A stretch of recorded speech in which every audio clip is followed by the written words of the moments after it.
bạnមួយទៀតដែរខ្ញុំសង្កេតឃើញថាមិនថាเพจបងប្អូនឬក៏เพจខ្ញុំទេបងប្អូនគឺមានបញ្ហាជាប់សញ្ញាលឿងច្រើនមែនទែនហើយថ្ងៃនេះដែរបាទគឺខ្ញុំលើកពីចំណុចថាហេតុអ្វីបានជាเพจរបស់យើងជាប់សញ្ញាពឺលឿងមកដែរហើយបទពិសោធន៍ខ្ញុំចែករំលែកខាងនេះគឺអត់មានបទពិសោធន៍មកពីណាទេបងប្អូនគឺបទពិសោធន៍ទៅលើเพจរបស់ខ្ញុំផ្ទាល់ផងដែរបាទតោះតើបងប្អូនចង់ដឹងថាហេតុមូលហេតុអ្វីបានជាเพจរបស់យើងជាប់សញ្ញាពឺលឿងមកដែរបាទតោះគឺចំណុចទី1បាទគឺចំណុចទី1គឺយើងកាត់វីដេអូបាទគឺយើងកាត់ជាមួយនឹងកម្មវិធី CapCut ដូច្នេះគឺវាមានជាប់សញ្ញា CapCut ដូច្នេះគឺ Facebook វាចាប់ logo CapCut បានដូច្នេះគឺវីដេអូរបស់យើងក៏ជាប់លឿងផងដែរបាទនេះគឺជាបទពិសោធន៍ក្នុង page ខ្ញុំផ្ទាល់បងប្អូនគឺយើង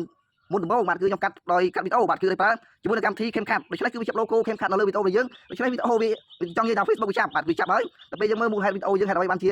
ជាសញ្ញាលឿងបាទគឺ Facebook បានបញ្ជាក់ថាវីដេអូរបស់យើងគឺជាប់ watermark CapCut បាទដូច្នេះគឺខ្ញុំសូមបញ្ជាក់បងប្អូនដៃថ្មីដែលទើបតែចង់លុយជាមួយ Facebook គឺបងប្អូន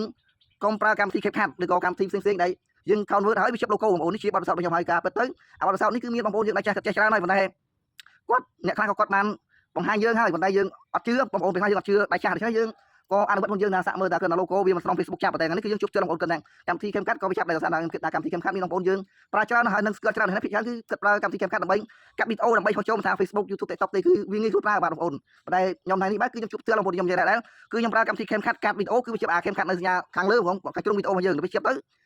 Facebook វាចាប់ថាយើងដាក់ watermark ដូច្នេះគឺ Facebook របស់យើងក៏ជាប់លឿងមកដែរបាទហើយលក្ខណៈទី2គឺដោយសារតែ comment បងប្អូនគឺមានបងប្អូនយើងបាទគឺចូល comment នៅក្នុងវីដេអូរបស់ខ្ញុំបាទគឺគាត់អត់មាន comment អីទេគឺគាត់ comment សុំលេងផងសុំ follow សុំអីហ្នឹងគឺពាក្យតែហ្នឹងគាត់ជាខុសគោលការណ៍ជាមួយ Facebook ដូច្នេះវាចាប់ឲ្យខ្ញុំសូម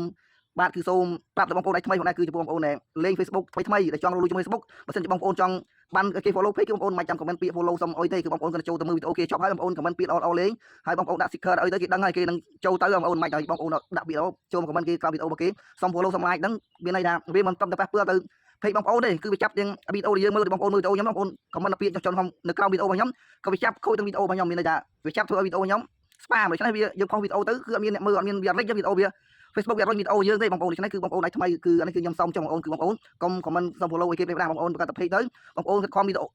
ខិតខំផលិតវីដេអូដែលល្អធ្វើម៉េចឲ្យអ្នកដែលតាមដានក្នុង page យើងគាត់មើលវីដេអូរបស់យើងទៅគាត់មានអារម្មណ៍សប្បាយឬគាត់ទទួលបានចំណេះដឹងទៅគាត់នឹងតាមដាន page យើងមិនទៅសុំគេទេមិនថាខ្ញុំឬថាយើងមិនសុំទៅណាទេគឺយើងខិតខំខ្លួនយើងខំផលិតវីដេអូដែលមានគុណភាពមានអត្ថប្រយោជន៍ដល់អ្នកមើលដូច្នេះគាត់នឹងចូលចិត្តលើ Facebook យើងគាត់នឹង like ចូលលេង like comment លេងនៅក្នុង Facebook page យើងមិនចូលទៅ comment សុំគេទេបងប្អូនចង់បាន comment ទេបងប្អូនចូលចុះថាខ្ញុំក៏ដោយខ្ញុំក៏ចូលលេងនៅលើគេដែរគាត់ថាយើងចូលទៅមើលវីដេអូគេហើយមើលជាប់ហើយយើង like ទៅយើង like គេហើយយើង comment ពាក្យលេងឲ្យសើចដែលគួរសមដល់យើងដាក់បើយើងមិនមានពាក្យទេដាក់ sticker អុយមួយទៅហើយការ comment sticker ក៏មិនមែនបងប្អូនយើងតែ comment ដែរបងប្អូនហាម comment sticker ដែរហើយលេង comment ច្រើនមួយថ្ងៃក៏វា Facebook ចាប់ដែរយើងលេងមួយថ្ងៃ comment 4 5 4 10តែយ៉ាងច្រើន10ចុះក្រោមបាទ10នោះវាចង់ច្រើនហើយតែយើងនិយាយថា10ចុះក្រោមបងប្អូនចូល comment គេទៅឬបងប្អូន follow គេក៏ដោយមានមួយថ្ងៃយក page យើងទៅផលិតវីដេអូទៅ follow page គេថ្ងៃ4 10ហ្នឹងមានន័យថា page យើងគឺជា spam បងប្អូនបើយើងចង់ follow គេក៏មានលក្ខខណ្ឌដែរបងប្អូនយើង follow មួយថ្ងៃបានត្រឹម10ឬក៏5ចុះបាទហើយយើងអាចយកអា page ដែលយើងលុយទៅ follow គេទេយើងត្រូវមាន account មួយដែលយើងលេងសម្រាប់ចូលទៅ follow like ឬក៏លេងមួយគេបាទយើងមានយក account លុយយើងទៅយកទៅយើងមិនមែនយក account ដែលយើងលុយហ្នឹងទៅ comment ឬក៏ follow ជាមួយគេទេបងប្អូនគឺយក account ដែលយើងបង្កើតផ្សេងសម្រាប់យើងលេងផងដែរបាទតោះឥឡូវវីដេអូនេះក៏មានប៉ុណ្ណឹងដែរបើសិនជាបងប្អូនគិតថាវីដេអូនេះល្អបងប្អូនកុំភ្លេចចុច like share ផងបាទដើម្បីឲ្យវីដេអូយើងទទួល view កាន់តែច្រើនផងដែរបាទ